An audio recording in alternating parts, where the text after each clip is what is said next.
Vector.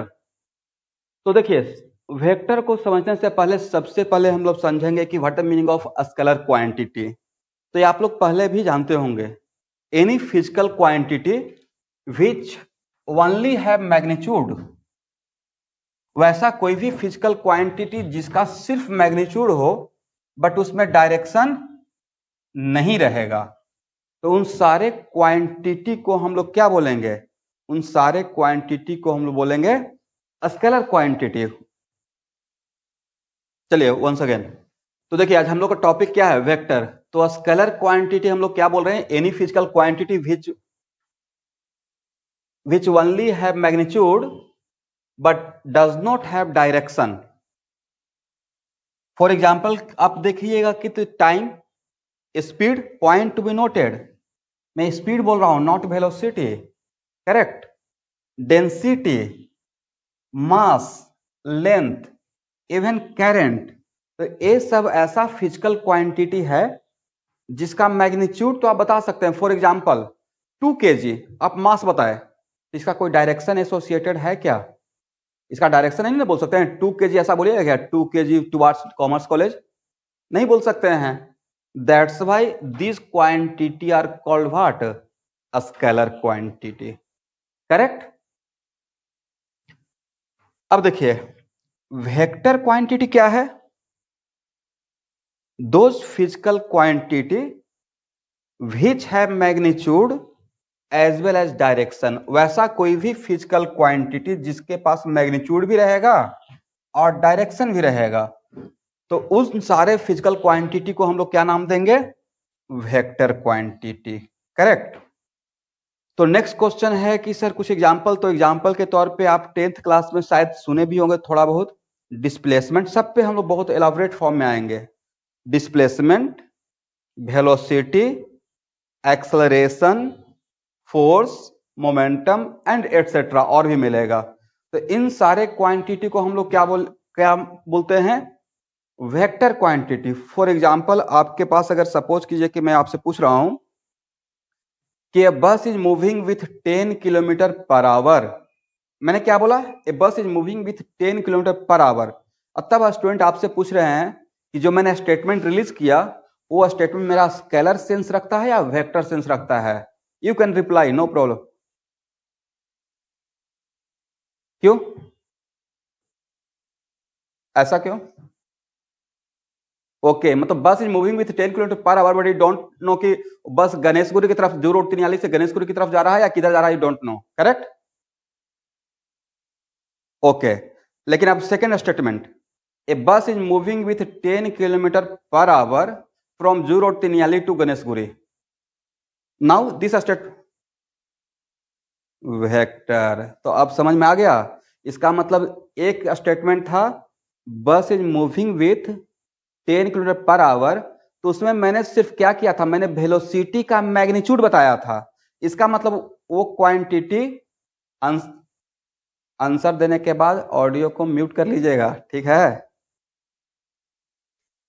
नहीं तो एक म्यूजिक मेरे कान में चलते रहेगा, आप लोग का, इतना सारे लोगों का। ओके, तो अब यहाँ पे दो स्टेटमेंट था, तो आप लोग समझ गए। इसका मतलब है कि जिसमें, नेक्स्ट क्वेश्चन है कि जिसमें सिर्फ और सिर्फ मैग्नीट्यूड रहेगा, करेक्ट, तो उसको हम लोग स्केलर क्वांटिटी में बोल सकते हैं। लेकिन जिसमें मैग्नीट्यूड के साथ साथ डायरेक्शन भी रहेगा उसको आप वेक्टर क्वांटिटी बोलिएगा। अब नेक्स्ट क्वेश्चन है,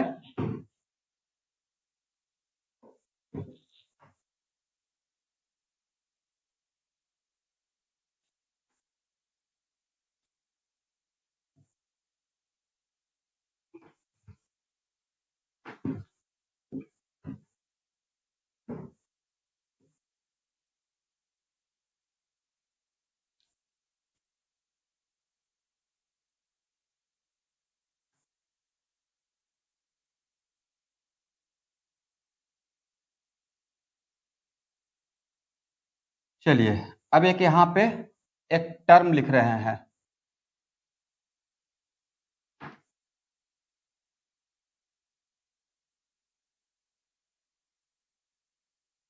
तो सबसे पहले मैं जानना चाहता हूं कि what is the meaning of algebraic quantity?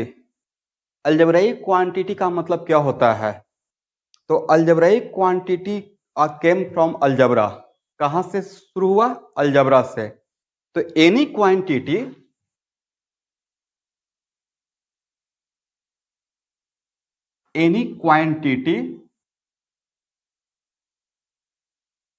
which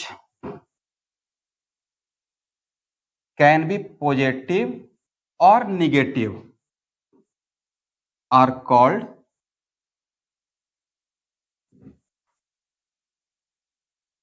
algebraic quantity।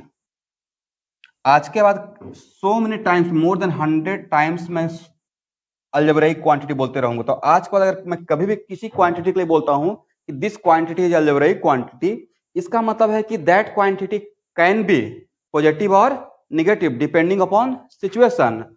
For example, charge. तो चार्ज आप जानते होंगे दो टाइप का होता है, पॉजिटिव भी होता है और क्या होता है, निगेटिव भी होता है। इसका मतलब है कि चार्ज किस टाइप का क्वांटिटी है? अलजेब्रिक क्वांटिटी है। इसका मतलब है कि डोंट बी कंफ्यूज। आज के बाद कभी भी अगर बोलते हैं कि अलजेब्रिक क्वांटिटी का मतलब क्या है, इसका मतलब ये सोचना है कि राकेश सर के माइंड में चल रहा है कि अलजेब्रिक क्वांटिटी मतलब वो, अगर मैं बोल दिया कि this quantity is algebraic quantity, इसका मतलब है कि that quantity can be positive और नेगेटिव डिपेंडिंग अपॉन सिचुएशन। इसको और एग्जांपल से लीजिए।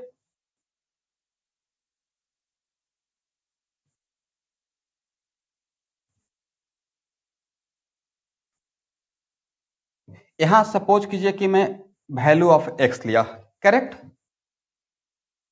तो एक्स का वैल्यू पॉजिटिव भी हो सकता है और एक्स का वैल्यू निगेटिव भी हो सकता है।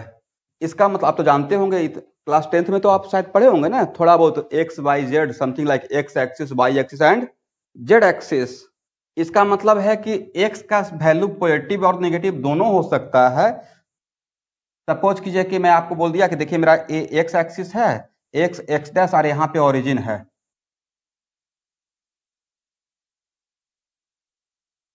तो ओरिजिन से राइट में जो एक्स का वैल्यू रहेगा वो पॉजिटिव होगा और ओरिजिन से राइट में जो एक्स का वैल्यू रहेगा वो निगेटिव होगा। इसका मतलब है कि एक्स मेरा किस टाइप का क्वांटिटी है? अलजेब्रिक क्वांटिटी है। Are you getting my point?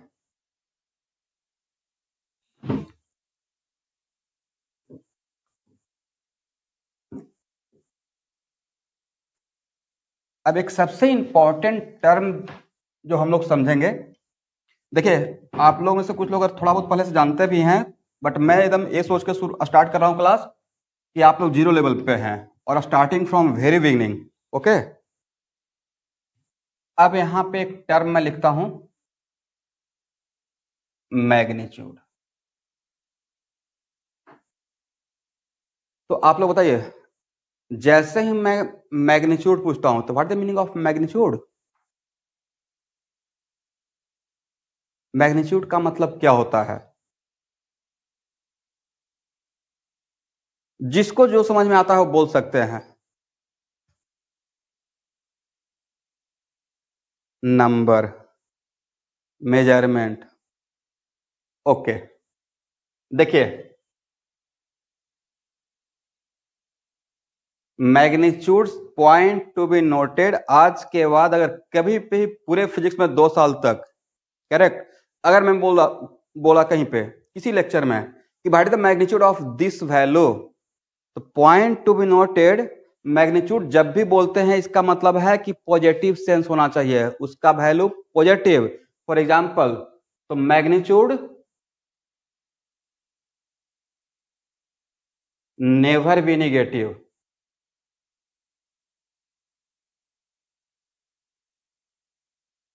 Always positive और जीरो। मैग्नीट्यूड कभी भी अगर बोलते हैं तो मैग्नीट्यूड कभी भी निगेटिव नहीं होता है। इसको ऐसे सोचिए, एक्स का वैल्यू मैंने लिखा +2 एंड -2, करेक्ट? तब आपसे पूछा what is the value of X, तो व्हाट, मैं एक्स का वैल्यू लिखा +2 -2 और आपसे पूछ रहे हैं कि एक्स का क्या क्या वैल्यू है, तो आपका आंसर क्या रहेगा? What is the value of X? तो आपको बोलना है +2 एंड माइनस दोनों वैल्यू है ना, +2 एज वेल एज -2। मैं क्या पूछ रहा हूं, मैं अभी नहीं, मैंने ये स्टेटमेंट नहीं ऐड किया कि what is the magnitude of X. मैं बोल रहा हूं कि what is the value of X, then your answer should be what, +2 and -2। अब next question, what is the magnitude of X, क्या बोलेंगे? तो मैग्नीट्यूड, अब यहां पे इसी चीज को समझना है। तो किसी भी क्वांटिटी का अगर मैग्नीट्यूड पूछा जाए तो मैग्नीट्यूड के लिए मैंने यहां पे क्या लिखा है, magnitude never be negative, always positive और जीरो। इसका मतलब किसी क्वांटिटी, किसी भी अलजेब्राइक क्वांटिटी का अगर मैग्नीट्यूड पूछते हैं, या किसी भी क्वांटिटी का, ऑडियो बंद कर लीजिएगा, किसी भी क्वांटिटी का अगर मैग्नीट्यूड पूछ रहे हैं, इसका मतलब उसको मेक इट पॉजिटिव। क्या बनाना है? Make it positive. और पॉजिटिव बनाने के लिए एक हम लोग टूल यूज करते हैं, ऑपरेटर। तो इसको बोलते हैं मॉडुलस। क्या बोलते हैं? मॉडुलस। और इसके अंदर किसी भी क्वांटिटी को अगर डाल दीजिएगा तो वो क्वांटिटी पॉजिटिव बनकर बाहर निकलेगा। इसका मतलब है कि अब यहां पे मेरा दो statement, what is the value of X, तो correct answer is +2 answer -2। Next question, what is the magnitude of X, तो मैग्नीट्यूड का मतलब है कि मैं सिर्फ उसका पॉजिटिव वैल्यू पूछ रहा हूं, मतलब उसका क्वांटिटी पूछ रहे हैं कि वो कितना है। मैग्नीट्यूड का मतलब मेक इट पॉजिटिव, तो उसका मतलब मैग्नीट्यूड ऑफ एक्स पूछ रहे हैं। इसका मतलब है कि मैग्नीट्यूड ऑफ एक्स का मतलब राकेश सर का सेंस हुआ मॉडुलस ऑफ एक्स पूछ रहे हैं। तो मॉडुलस ऑफ एक्स का मतलब क्या होगा, तो मॉडुलस के अंदर किसी भी क्वांटिटी को पॉजिटिव को डालिए या निगेटिव को डालिए, मॉडुलस के अंदर जब डालेंगे तो क्या वो क्वांटिटी क्या बन जाएगा, पॉजिटिव बन जाएगा। तो वैल्यू क्या हो जाएगा, +2। अब फॉर एग्जांपल अब बताइए, कहीं भी आज तक मैं तो नहीं सुना हूं डिस्टेंस अपने आप में क्या है, मैग्नीट्यूड है। कहीं पे ये सुने हैं कि डिस्टेंस -10 किलोमीटर है, मैं तो नहीं सुना हूं। तो डिस्टेंस क्या है, मैग्नीट्यूड है। डिस्टेंस ऑलवेज कैसा सेंस रखता है, पॉजिटिव सेंस रखता है। इसको आप एक एग्जांपल और लिख सकते हैं।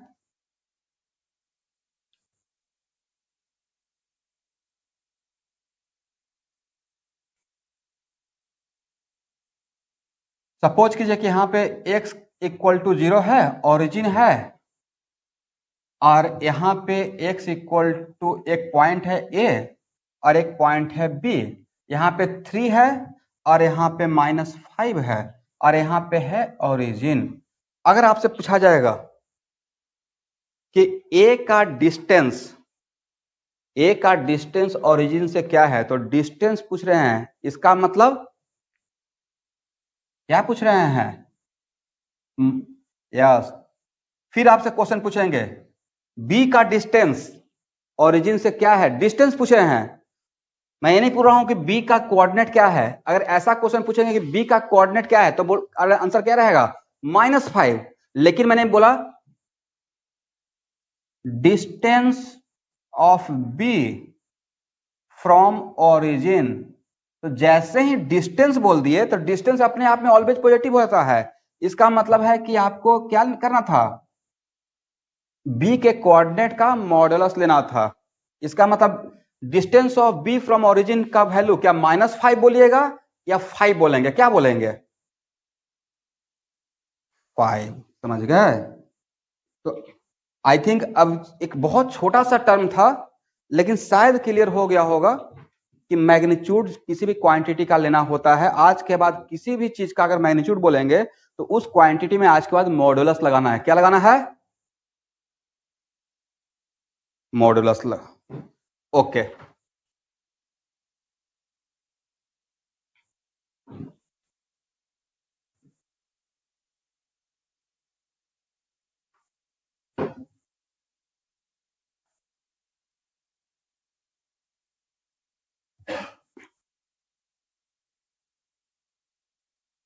अब नेक्स्ट आते हैं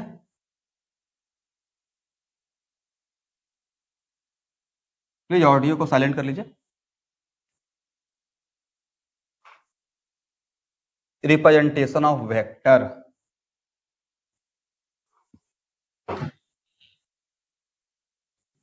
तो देखिए, आज के बाद कोई भी क्वांटिटी अगर वेक्टर क्वांटिटी है, पॉइंट टू बी नोटेड, कोई भी क्वांटिटी, सपोज कीजिए कि अगर मैंने बोल दिया कि a is the vector quantity, let us suppose acceleration is the vector quantity, तो किसी भी वेक्टर क्वांटिटी को रिप्रेजेंट करने के लिए उस क्वांटिटी को लिखते हैं और उसके ऊपर एक एरो देते हैं।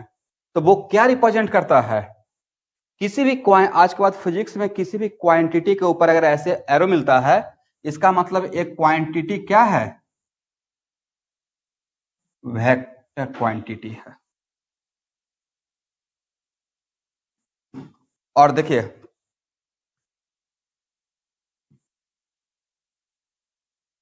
Any vector quantity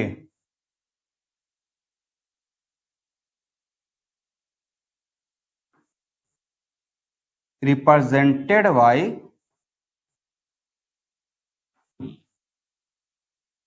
arrow.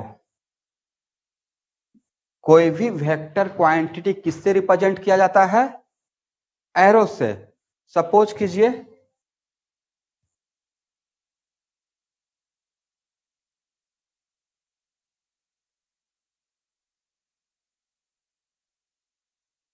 मान लेते हैं कि मैंने एक वेलोसिटी वेक्टर, तो देखिए इस वेलोसिटी, मेरा कोई एक वेक्टर है, तो इस किसी भी वेक्टर क्वांटिटी को हम लोग एरो से इंडिकेट करते हैं। तो सपोज कीजिए कि मेरा एक वेलोसिटी वेक्टर है, तो वेलोसिटी वेक्टर को ऐसे इंडिकेट किया। तो नेक्स्ट क्वेश्चन रहेगा कि सर ये एरो तो इंडिकेट कर रहे हैं, बट इस एरो का मतलब क्या है? सपोज कीजिए कि मैंने लिख दिया कि velocity of any car equal to 10 kilometre per hour towards कोई एक डायरेक्शन, अभी जस्ट तो फर्स्ट क्लास है, टुवार्ड्स नॉर्थ। तो इसका मतलब यह है कि मेरा एक वेक्टर क्वांटिटी है जिसका डायरेक्शन टुवार्ड्स नॉर्थ है। तो नेक्स्ट क्वेश्चन है कि सर ये तो ठीक है, तो इसका मतलब किसी भी वेक्टर क्वांटिटी को रिप्रेजेंट करने के लिए हम लोग एक एरो का यूज करते हैं। तो इसमें दो चीज है, एक है एरो का लेंथ, करेक्ट, और एक है इसका हेड। तो किसी भी वेक्टर क्वांटिटी को जिस एरो से इंडिकेट करते हैं, उसका जो हेड रहेगा वो उस वेक्टर क्वांटिटी का डायरेक्शन को रिप्रेजेंट करेगा। इसका मतलब मेरे व्हाइट बोर्ड में जो ये एरो है, करेक्ट, ये व्हाइट बोर्ड में जो मेरा ये एरो है वो एक्चुअल में क्या रिप्रेजेंट कर रहा है? ये रिप्रेजेंट कर रहा है कि जो वेलोसिटी वेक्टर है उसका direction from left to right है। लेफ्ट टू राइट क्यों बोल रहे हैं? क्योंकि मेरा डायरेक्शन यहाँ पे एरो का हेड किसकी तरफ है? From right, left to right. समझ रहे हैं मेरे पॉइंट को? इसका मतलब आज के बाद किसी भी वेक्टर क्वांटिटी को रिप्रेजेंट करने के लिए एक एरो का यूज करते हैं, और उसमें का जो हेड रहता है, head of any arrow indicate direction of that vector. Next question कि सर व्हाट अबाउट लेंथ?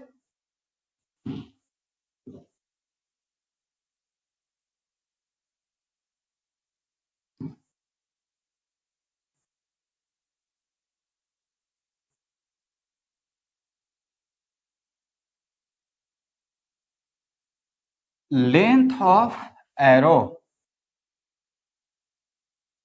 देखिए मैंने क्या लिखा, लेंथ। और लेंथ ऑलवेज कैसा सेंस होता है? लेंथ या हाइट। तो लेंथ क्या कभी निगेटिव हम लोग बोलते हैं क्या कि लेंथ -10 मीटर है? लेंथ ऑलवेज निगेटिव होता है या ऑलवेज पॉजिटिव होता है? पॉजिटिव।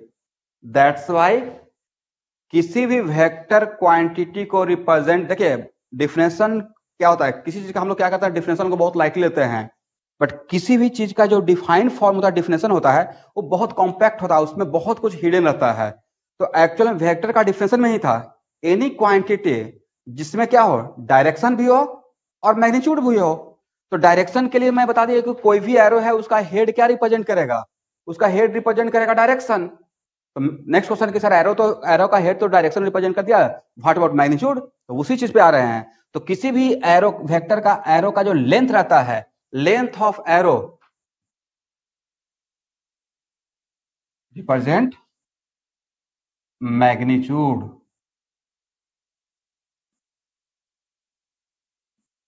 Of given vector.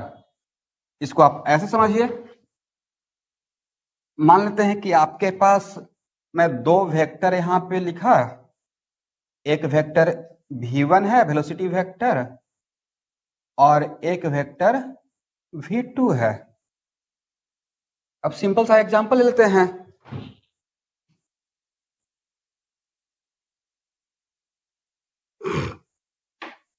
तो स्टूडेंट अगर आपसे पूछा जाएगा कि देखिए बोथ आर वेलोसिटी वेक्टर, दोनों वेलोसिटी वेक्टर है, v1 का डायरेक्शन किधर है, तो v1 का डायरेक्शन आपका आंसर रहेगा सर v1 का डायरेक्शन इन अपवर्ड डायरेक्शन रहेगा, करेक्ट है ना, बोल सकते हैं, कोई प्रॉब्लम नहीं है, मैं देख भी नहीं रहा हूं। तो direction of v1 in upward direction, what about direction of v2 from left to, okay. अब नेक्स्ट क्वेश्चन है, बताइए v1 और v2 में किसका लेंथ बड़ा लग रहा है, v2। और मैंने क्या लिखा यहां पे जरा देखिए, तो मैंने लिखा length of arrow represent what magnitude, और किसी भी क्वांटिटी का मैग्नीट्यूड लिखने के लिए उस क्वांटिटी में आज के बाद पूरे फिजिक्स में, आज जब तक आगे का लाइफ चलता है फिजिक्स के दुनिया में या साइंस में या इवन आईआईटी भी पहुंच गए, तो किसी भी वेक्टर का मैग्नीट्यूड बताने के लिए अगर किसी वेक्टर का मैग्नीट्यूड लिखते हैं तो उसमें पहले क्या लगा देना है, कौन सा ऑपरेटर, मॉडुलस। तो बोलिए v1 का मैग्नीट्यूड और v2 का मैग्नीट्यूड में किसका मैग्नीट्यूड ज्यादा है, v2 का मैग्नीट्यूड। बहुत फिजिक्स आसान है, डोंट वरी, बहुत एंजॉय कीजिएगा आगे की क्लास में, बट जो भी पढ़ाते हैं उसको एकदम एक एक बात को केयरफुली सुन लेना, ऐसा नहीं कि हाँ मैं तो थोड़ा बहुत पहले से जानता हूँ तो टेक इट लाइटली। आप जो जानते थे तो ऐसा मैं भी जानता था 10th क्लास में कि ऊपर जा रहा है तो जी का वैल्यू माइनस ले लेंगे, नीचे आ रहा है तो प्लस ले लेंगे, तो वो सब चीज आगे चल के छूट जाएगा। बहुत सिंपली बहुत ऑर्गेनाइज वे में आपको पढ़ना है, ठीक है। तो एक्चुअल में length of arrow represent magnitude of vector, तो इसका लेंथ बड़ा है और इसका लेंथ छोटा है, इसका मैग्नीट्यूड ज्यादा रहेगा, इसका मैग्नीट्यूड कम रहेगा, करेक्ट, ठीक है ना। तो एक तो आज के बाद सपोज कीजिए कि आपको ऑब्जेक्टिव ही आ गया और 4 एरो दिया हुआ है और चारों एरो का वेक्टर का एरो दिया हुआ और बोला गया है कि इन चारों में मैग्नीट्यूड का ऑर्डर बताइए किसका मैग्नीट्यूड। तो सिंपली आप तो नेक्स्ट क्वेश्चन, इस बात को आगे के क्लास में भी लेके चलूंगा, आप प्रॉपर देखिएगा कि मेरा प्रॉब्लम सॉल्विंग में अगर किसी वेक्टर का मैग्नीट्यूड बड़ा रहेगा तो उसके लिए मैं बड़ा एरो ड्रॉ करूंगा, और किसी का मैग्नीट्यूड अगर छोटा रहेगा तो उसका छोटा एरो ड्रॉ करेंगे, करेक्ट। और आपको भी ऐसा ही करना चाहिए, ऐसा नहीं कि ऐसा कर दिए कि 2 मीटर पर सेकेंड है और एक v2 है 3 मीटर पर सेकेंड, और v1 के लिए इतना बड़ा एरो यूज कर दिए और v2 के लिए एक कर दिए, तो ये सही रिप्रेजेंटेशन रहेगा या रॉन्ग रिप्रेजेंटेशन हो जाएगा। जिसका मैग्नीट्यूड ज्यादा रहेगा उसके लिए आज के बाद एरो का लेंथ क्या रहना चाहिए, बड़ा, और जिसका मैग्नीट्यूड कम रहेगा उसके लिए लेंथ क्या रहना चाहिए, यस यस। अच्छा आप लोग डिस्प्लेसमेंट मैं नहीं पढ़ाया हूं, बट डिस्प्लेसमेंट आप लोग जानते हैं क्या होता है, क्या होता है,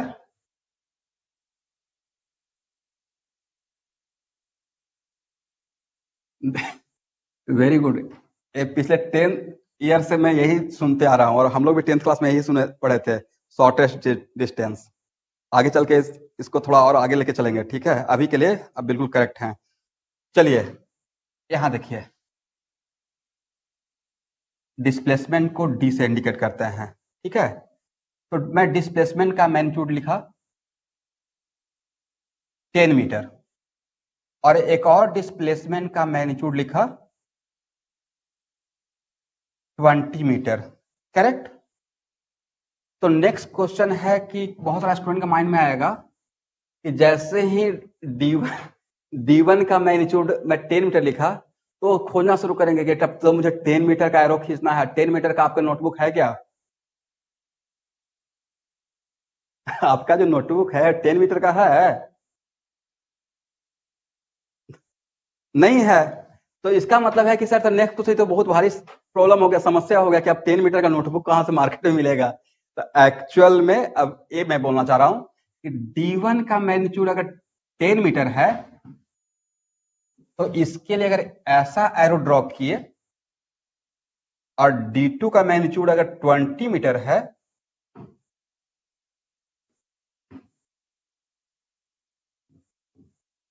तो देखिए D2 का एरो D1 से जस्ट डबल मैं ड्रॉ किया हूं, कोशिश किया हूं, परफेक्ट तो नहीं लेकिन जस्ट कोशिश किया है कि डबल। तो नेक्स्ट क्वेश्चन सर ये तो 10 मीटर का है ही नहीं, तो मेरा आंसर रहेगा कि length of arrow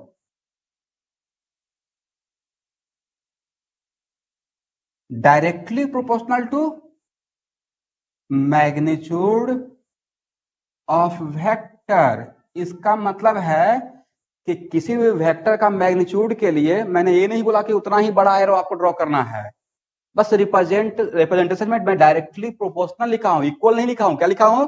directly proportional. इसका मतलब है कि जिस वेक्टर का मैग्नीट्यूड ज्यादा रहेगा उसके लिए बड़ा एरो ड्रॉ करेंगे और जिस वेक्टर का मैग्नीट्यूड छोटा रहेगा उसके लिए छोटा एरो ड्रॉ करेंगे। बट ये नहीं कि परफेक्टली आपका 10 मीटर का ही एरो होना चाहिए। तो एक्चुअली मेरा कहने का सेंस ये था कि length of arrow directly equal बोल रहे हैं या डायरेक्टली प्रोपोर्शनल बोल रहे हैं? Proportional to magnitude of vector. तो बस बोर्ड पे आप रिप्रेजेंट करने के लिए आपको 10 मीटर का नोटबुक और मुझे 10 मीटर का व्हाइट बोर्ड लेने का रिक्वायरमेंट नहीं है। बस एक बोलने का तरीका होता है कि किसी वेक्टर का एरो अगर बड़ा है तो उसका, किसी वेक्टर का एरो बड़ा है तो उसका मैग्नीट्यूड ज्यादा रहेगा और किसी वेक्टर का एरो छोटा है तो उसका मैग्नीट्यूड कम रहेगा। तो आप समझ में आ गया कि what the meaning of length of arrow of A vector. तो किसी भी वेक्टर का लेंथ ऑफ एरो क्या रिप्रेजेंट करता है, जरा एक बार बोल दीजिएगा। और उसका हेड क्या रिप्रेजेंट करता है? Direct. Direct. Very good, very good.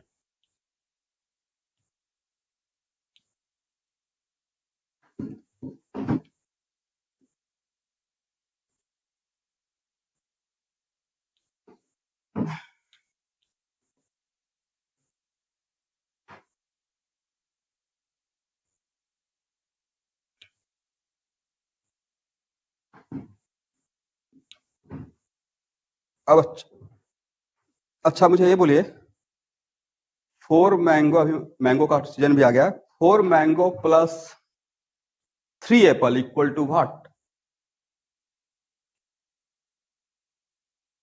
Yes, 4 mango plus 3 Apple.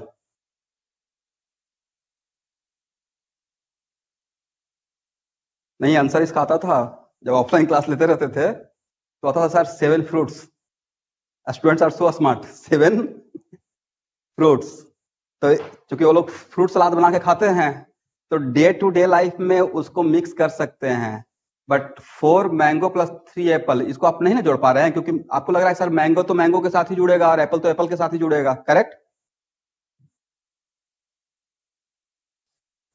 Okay, that's why यहाँ पे आगे की क्लास में सेम। इसका मतलब है कि मैं यहाँ पे नेक्स्ट अब पढ़ाने जा रहा हूं condition for 2 vector are equal.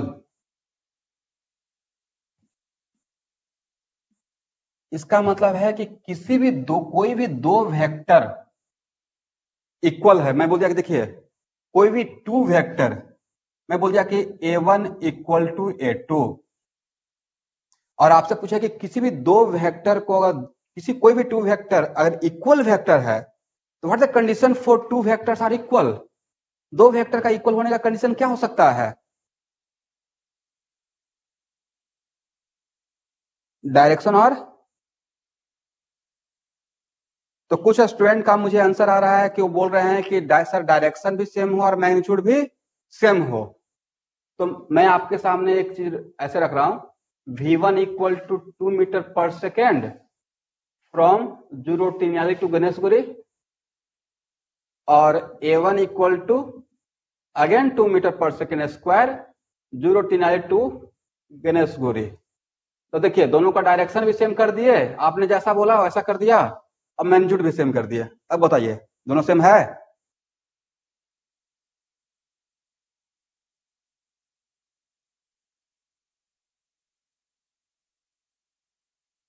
तो से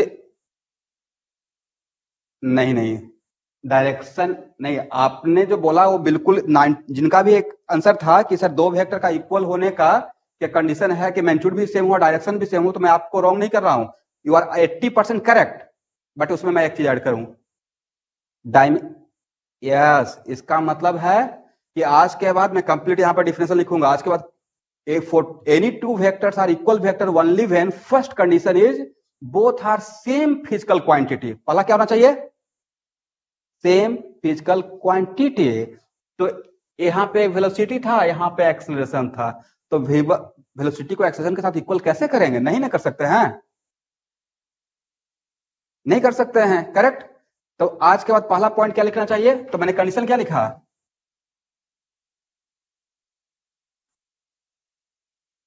any two vectors are equal vector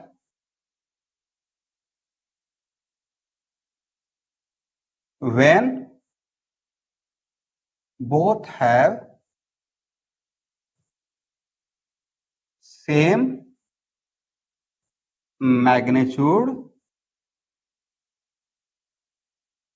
as well as same direction and at the same time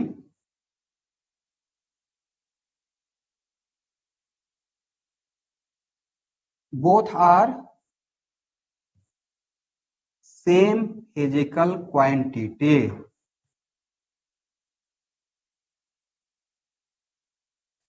इसका मतलब है कि अब इसको थोड़ा इलाबोरेट कर लेते हैं। कोई भी दो वेक्टर इक्वल वेक्टर होने के लिए क्या होना चाहिए? दोनों का मैग्नीट्यूड सेम होना चाहिए। इसका मतलब दोनों का मैग्नीट्यूड सेम रहने का मतलब है कि दोनों का लेंथ ऑफ एरो सेम रखना है, करेक्ट। और क्या होना चाहिए? दोनों का डायरेक्शन सेम रहना चाहिए। और इन सब से ज्यादा भी इंपॉर्टेंट क्या रहेगा कि दोनों डिफरेंट फिजिकल क्वांटिटी होना चाहिए, सेम फिजिकल क्वांटिटी,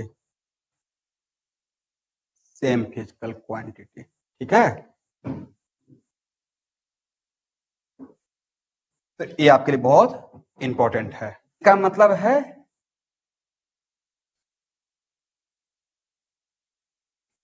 एक बार इसको आप देख लीजिएगा, मैं कुछ स्टेटमेंट लिखने के बाद 20 सेकंड के लिए 30 सेकंड के लिए थोड़ा सा आपको टाइम दूंगा। दैट्स वाई कि घर पे अगर आप वीडियो देख भी रहे हैं तो उसको पॉज करके आप नोट डाउन कर सकते हो कुछ एक्स्ट्रा पॉइंट, ओके।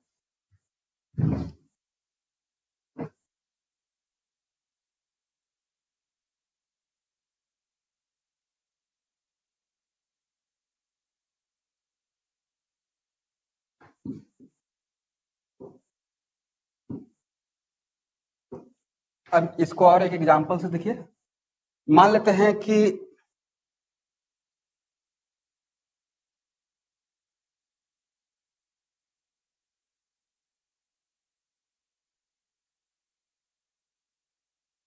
देखिए समटाइम्स क्या होता है कि दो कार के बीच में ओवरलैप कर सकते हैं कि रेसिंग होते रहता है समटाइम्स। तो या ऐसा भी देखते हैं कि दो फ्रेंड बाइसाइकिल साइकिल से चल रहे हैं और पैरेलल चलते रहते हैं सेम डायरेक्शन में। तो मान लेते हैं कि ऐसे मैं बोल रहा हूं, car A moving with 10 metre per second, correct, and car B also moving with 10 metre per second. तो पॉइंट टू बी नोटेड, ध्यान से देखिएगा। और सपोज कीजिए कि ये जो मेरा डायरेक्शन है ये एक्स एक्सिस है, तो अगर आपसे कोई पूछेगा, एक क्रॉस नहीं है, एक्स एक्सिस, तो आपसे अगर कोई पूछेगा कि और ये है मेरा ओरिजिन, कि कार ए का मैग्नीट्यूड क्या है, तो क्या बोलना है, 10 metre per second. Next question, car A is moving along which direction, तो क्या है आंसर रहेगा sir, along X axis, along X axis, correct. Next question, हो सक और कार ए के पैरेलल एक और कार जा रहा है, car B is also moving with magnitude 10 metre per second, मतलब with velocity 10 metre per second, but what the direction of car B, आप ही बोल रहे हैं ना, अलोंग एक्स एक्सिस। ओके, तो यहां पे बोले कि कार ए पे तो ओवरलैप नहीं ना है, उसके ऊपर तो नहीं था, पॉइंट नोटेड। कार बी क्या कार ए पे था, ऊपर था या पैरेलल था, इसका मतलब यह है कि वेलोसिटी ऑफ बी के लिए हम लोग लिखेंगे 10 metre per second along X axis, and velocity of A के लिए भी क्या लिखेंगे, 10 metre per second along X axis.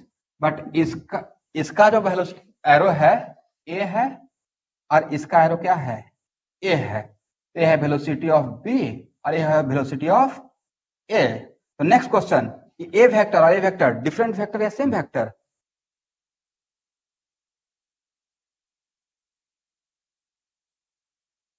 तो देखिए, तो मैंने कभी भी टू वेक्टर का इक्वल होने का कंडीशन में मैंने ये नहीं बोला है कि दोनों वेक्टर एक दूसरे पे ओवरलैप करना चाहिए, पॉइंट टू बी नोटेड।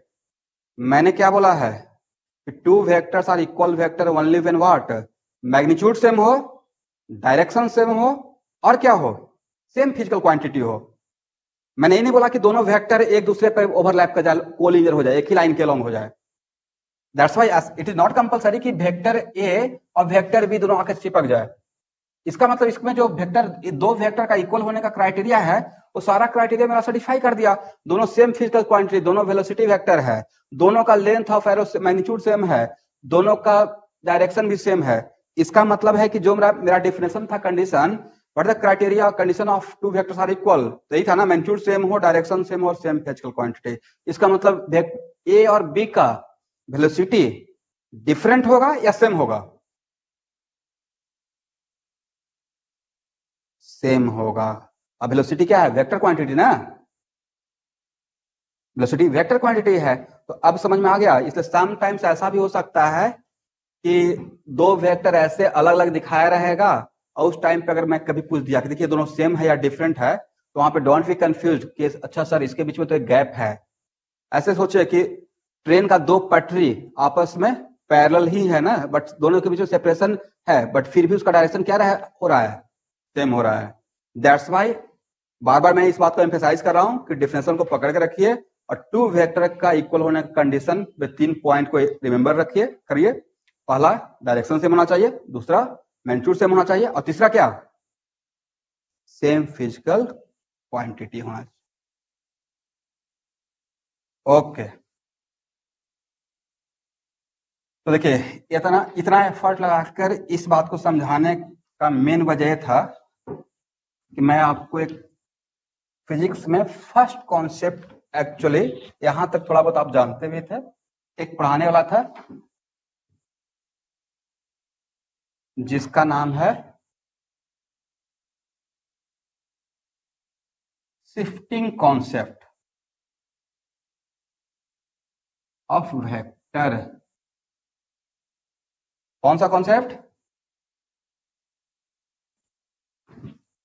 अच्छा मेरा वीडियो कहीं पे पॉज तो नहीं हो रहा है, ऑडियो ऑडिबल है, ओके। तो मैं अपने सेंटर पे जियो फाइबर लगाया हूं, तो जिनका नेटवर्क का प्रॉब्लम रहेगा वो जियो फाइबर लगा सकते हैं। उसका मैं नंबर आपको व्हाट्सएप ग्रुप में शेयर कर दूंगा, कॉन्टेक्ट पर्सन का, क्योंकि अभी अगला 2 महीना तो कोई उपाय ही नहीं है जैसा सिचुएशन चल रहा है। बट आप लोग को घबराने की बिल्कुल बात नहीं है। जब ऑफलाइन क्लास शुरू होगा, बहुत सारा एक्स्ट्रा क्लास लेकर, ऐसे भी यहाँ पे बहुत लाहे लाहे चलेंगे, फास्ट नहीं चलेंगे।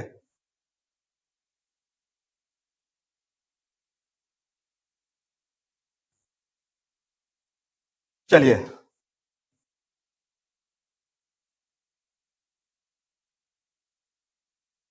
if any vector shifted parallelly, ध्यान से सब लोग सुनिएगा, if any vector shifted parallelly without changing, क्योंकि वेक्टर के आगे आगे क्लास में इसका मैं बहुत विग्रस यूज करूंगा बहुत सारे प्रॉब्लम में इस कॉन्सेप्ट का। If any vector shifted parallel without changing length and direction of arrow then vector will not change. अब इसको एलाबोरेट करते हैं। मैंने यहां पे क्या लिखा, किसी वेक्टर को अगर शिफ्ट करते हैं पैरेलल और विदाउट चेंजिंग व्हाट लेंथ, मतलब मैग्नीट्यूड को बिना लेंथ ऑफ एरो को बिना चेंज किए without changing the length and direction of arrow then vector will not change. तो यहां से मैं आपको यह समझाने की कोशिश कर रहा हूं कि लेट अस सपोज मेरा कोई एक वेक्टर है। अब देखिए यहां पे मैंने कोई एक वेक्टर ए लिखा, तो स्टूडेंट्स बोले अच्छा सर तो एरो ऐसे दिया तो इस पे भी एरो ऐसे देंगे, ऐसे नहीं देना चाहिए। ये तो ऐसे अगर किए हैं तो आप इसको ऐसे लिखने के लिए ऑलवेज ऐसे लिखिएगा, करेक्ट। और इस वेक्टर को आप देखिए यहाँ पे, इस वेक्टर को पैरेलली में मुझे पुल करना है, शिफ्ट करना है। सपोज कीजिए कि इस एरो को मुझे पैरेलली शिफ्ट करके यहां तक ले आना है, इस एरो को पैरेलली शिफ्ट करना है।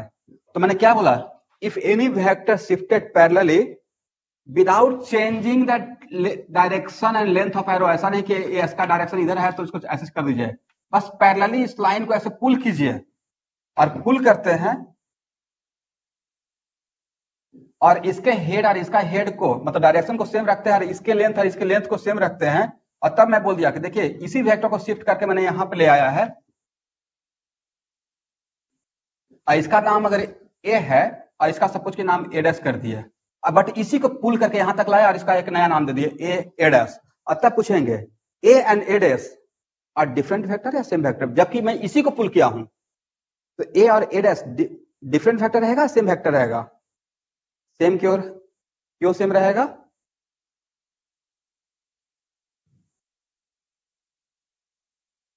तो डायरेक्शन भी सेम है और लेंथ भी सेम है।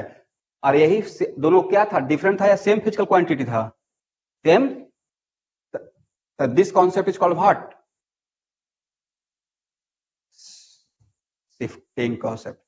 तो आज के बाद किसी वेक्टर को, अरे मैं सो मेनी टाइम्स करूंगा फिजिक्स में, तो आज के बाद किसी वेक्टर को अगर पैरेलली शिफ्ट करते हैं बट शिफ्ट करने के टाइम पे उसका डायरेक्शन और लेंथ ऑफ एरो को अगर चेंज नहीं करते हैं then vector will not change. कोई पूछा है, कोई घर आपके फ्रेंड पूछ दिया, आप क्लास कर रहे हैं और वो भी कहीं पे क्लास कर रहा है और ही और she want to join again Catalyst in Catalyst, ये कैटलिस्ट का प्रमोशन हो गया। तो सपोज कि जब पूछा कि अच्छा क्यों चेंज नहीं हुआ, तो उनको बोलना है बहुत आराम से कि दो वेक्टर को इक्वल होने का कंडीशन पढ़ लो। तो दो वेक्टर का इक्वल होने का कंडीशन सर क्या पढ़ाए हैं कि दोनों मैग्नीट्यूड सेम रहना चाहिए, डायरेक्शन सेम रहना चाहिए और सेम फिजिकल क्वांटिटी रहना चाहिए, correct.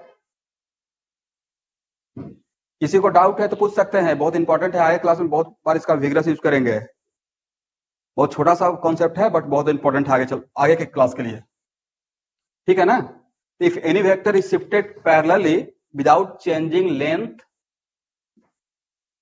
And direction of arrow then vector will not change.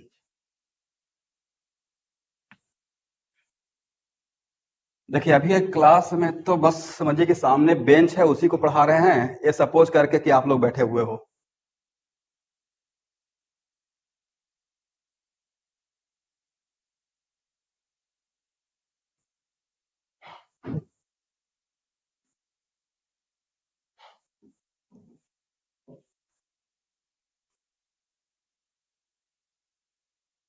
अब नेक्स्ट,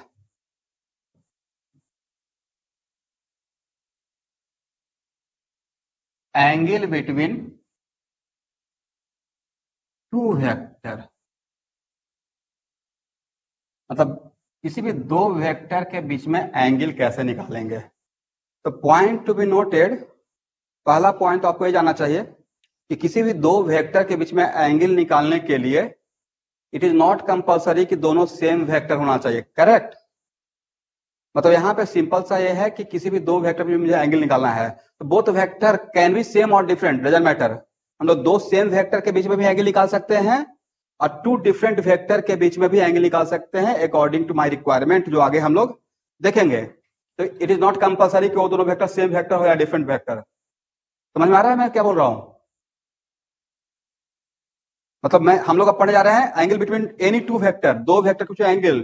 तो इसमें कंडीशन है कि यहाँ पे ऐसा कोई कंडीशन नहीं है कि दो वेक्टर के बीच एंगल निकालने के लिए वो दोनों वेक्टर सेम ही होना चाहिए।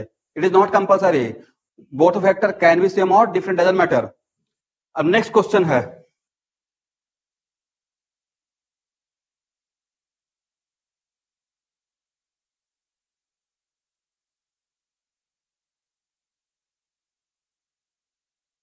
सपोज कि मैंने सेम पॉइंट से बहुत सारा एरो ड्रॉ कर दिया, तो इन सारे एरो को क्या बोलिएगा?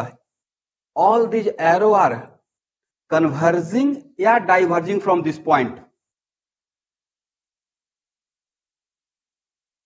किसी एक पॉइंट से दूर जाता है तो उसको बोलते हैं डाइवर्ज। Very good.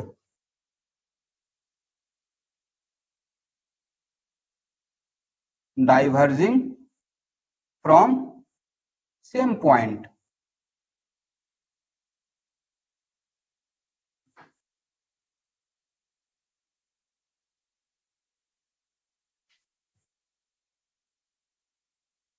हम लोग बचपन में इसका बहुत बढ़िया एक यूज करते थे, हालांकि आप लोग मत कीजिएगा, कि एक लेंस लेते थे, उससे पेपर जलाते थे, रखते थे सनलाइट से, कन्वर्जिंग लेंस से पेपर जलना शुरू हो जाता था। शायद आप लोग भी किए होंगे कभी।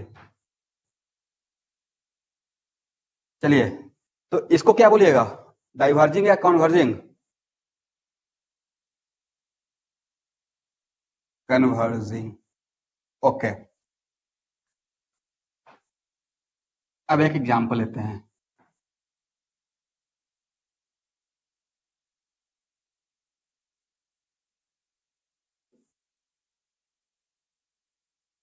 ए है मेरा वेक्टर ए और ए है मेरा वेक्टर बी, और सपोज कीजिए कि मैं बोला एंगल 120 डिग्री। कितना डिग्री? 120। और इसको वो किसी भी वेक्टर का इस पार्ट को बोलते हैं हेड और इस पार्ट को बोला जाता है टेल। ओके। तो सपोज कीजिए कि आपके सामने जो डायग्राम दिया हुआ है, ए है वेक्टर ए और ए है वेक्टर बी, और तब पूछ रहे हैं what is the angle between vector A and B.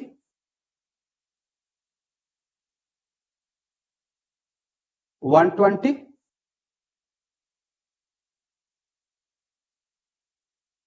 तो देखिए इसमें से 9। ओके ओके, तो इसमें 90% स्टूडेंट का आंसर रहेगा कि sir 120 degree. Angle between A and B equal to 120 degree, एक गलत है।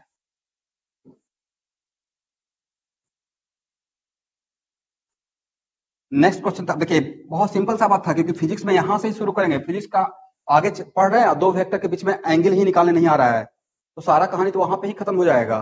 तो एक्चुअली मैंने जैसा रिप्रेजेंट किया वैसा ही आपने आंसर दे दिया, बट एक्चुअल में मैं आपको अभी एक सिखाया ही नहीं था कि how can we find out the angle between two vectors.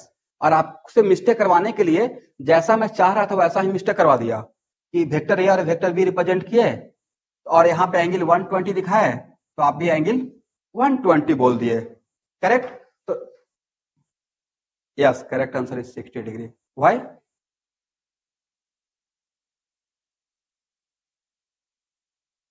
तो यहाँ पे एक्चुअल में हाँ वेरी गुड, तो कॉन्सेप्ट है for finding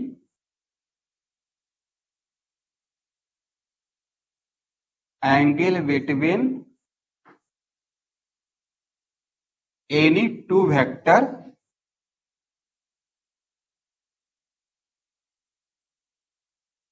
both vector should be diverse or converge from common point। देखिए मैंने क्या लिखा, तो आज के बाद किसी भी दो वेक्टर के बीच में एंगल निकालने के लिए क्या होना चाहिए, both vector should B diverse और कॉन्वर्ज फ्रॉम, बोलिए, सेम कॉमन पॉइंट। यानी कि दोनों वेक्टर, और अभी जस्ट बताए थे कि डाइवर्जिंग और कन्वर्जिंग का मतलब क्या होता है, तो एक्चुअल में for finding angle between two vector both vector should be diverge और कॉन्वर्ज फ्रॉम कॉमन पॉइंट। तो नेक्स्ट क्वेश्चन की सर कैसे करेंगे, यहां तो 120 है, तो नेक्स्ट यहां पे आप देखिएगा फर्स्ट एप्लीकेशन शिफ्टिंग कॉन्सेप्ट का, तो both vector should be diverge और कॉन्वर्ज फ्रॉम कॉमन पॉइंट। तो कोई बात नहीं है अब यहां, लेकिन यहां पे जो डायग्राम बनाए हैं तो इन दोनों को वेक्टर का कॉमन पॉइंट, सब लोग स्टूडेंट यहाँ पे कॉन्सेंट्रेट हो जाएगा, तो इस वेक्टर का कॉमन पॉइंट ए था, बट इस कॉमन पॉइंट से ए वेक्टर तो डाइवर्स कर रहा है बट ए वेक्टर कॉन्वर्ज कर रहा था, बट व्हाट द कंडीशन, दोनों वेक्टर या तो उस पॉइंट से डाइवर्स करना चाहिए या उस पॉइंट पे कॉन्वर्ज करना चाहिए। तो एक्चुअल में करना क्या चाहिए था कि हम लोग को वेक्टर ए को ऐसे आगे की तरफ बढ़ा देना चाहिए था और इसको आगे की तरफ पैरेलली शिफ्ट कर देंगे, और आप कॉन्फिडेंट होकर शिफ्ट कर सकते हैं। जस्ट अभी आपको शिफ्टिंग कॉन्सेप्ट पढ़ाए हैं कि किसी वेक्टर को अगर पैरेलली शिफ्ट करते हैं, ध्यान से देखिएगा, किसी वेक्टर को पैरेलली शिफ्ट करते हैं then vector will not change. तो अगर पैरेलली शिफ्ट करते हैं तो अब ए एंगल कितना नजर आएगा,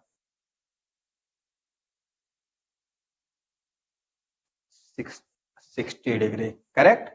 इसका मतलब पहला क्राइटेरिया ए है कि किसी भी दो वेक्टर के बीच में, और आप कॉन्फिडेंट होकर इसको शिफ्ट किए हैं, क्यों, क्योंकि किसी वेक्टर को पैरेलली शिफ्ट करते हैं then vector will not change, ठीक है ना। तो आप में से कुछ स्टूडेंट बोलेंगे कि सर यहाँ पे, अब इसको फिर से ऐसे देखिए,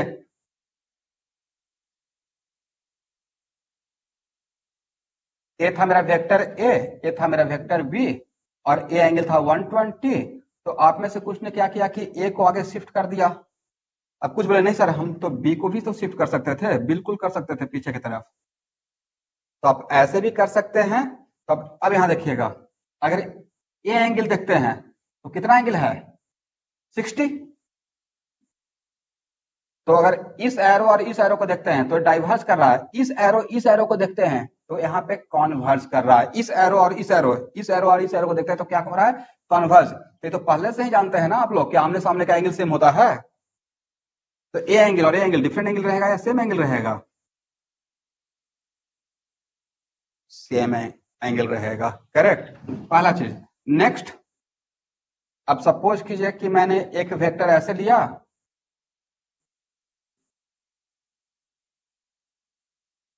ये है वेक्टर ए और ये है vector B, and both vector are diverging from common point, और इस एंगल को मैं 240 डिग्री बोला। तो अब बताइए what the angle between two vector,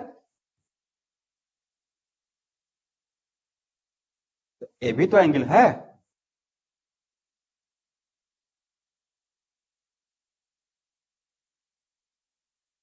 you are correct, but भाई